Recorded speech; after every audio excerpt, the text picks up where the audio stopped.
మీ live చూసినాక మీరు అన్నారు ఇట్లా అనుకోండి అన్నారు. నేను అనుకుంటూనే ఉన్నా, దేవుడు నాకు ఇస్తాడనే నమ్మకం. 5 నెలల నుంచి ఇంట్లో ఖాళీ కూర్చున్న టైంలో దేవుడు నాకు ఒక ఇల్లు ఇచ్చిండు, ఒక పొలం ఇచ్చిండు. పొలం ఇచ్చాడమ్మా, మీరు జాబ్ పోలేదు అయినా కానీ మీకు ఇల్లు వచ్చింది. ఇల్లు మీరు లైవ్ లో, మా లైవ్ లో జాయిన్ అవుతున్నారు, యూట్యూబ్ లైవ్ లో జాయిన్ అవుతున్నారు. మీరు అనుకోండి, సాక్ష్యం చెప్పాలి, మీరు సాక్ష్యం చెప్తారా అనుకోండి. మీరు మీకు ఇల్లు వస్తుందని నేను ప్రవచించి నేను చెప్తా ఉంటాను యూట్యూబ్ లైవ్ లో. మీ మనసులో అనుకున్నారు ఈ 5 నెలలు మీకు జాబ్ లేదు అయినా కానీ మీకు ఇల్లు వచ్చింది, పొలం కూడా వచ్చింది, 5 లక్షలు వచ్చినాయి. అప్పుడు మాకు ఒక ల్యాండ్ ఉండే, అది పని కావట్లేదు. అయితే ఎన్ని రోజుల నుంచి కాలేదు, కానీ ఈ సమయంలో అయిందంటే అది దేవుని మహిమనేనండి.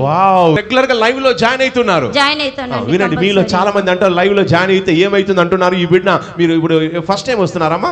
అవునండి, ఫస్ట్ టైం. ఈ అద్భుతాలు జరిగాయి. లైవ్ లో ఎంతమంది పాల్గొంటున్నారు? చేయి పైకి అయితే ఎంతమంది లైవ్ చూస్తున్నారు రెగ్యులర్ గా? ఎస్, మీరు ఏమనాలి? అరిసి అనాలి.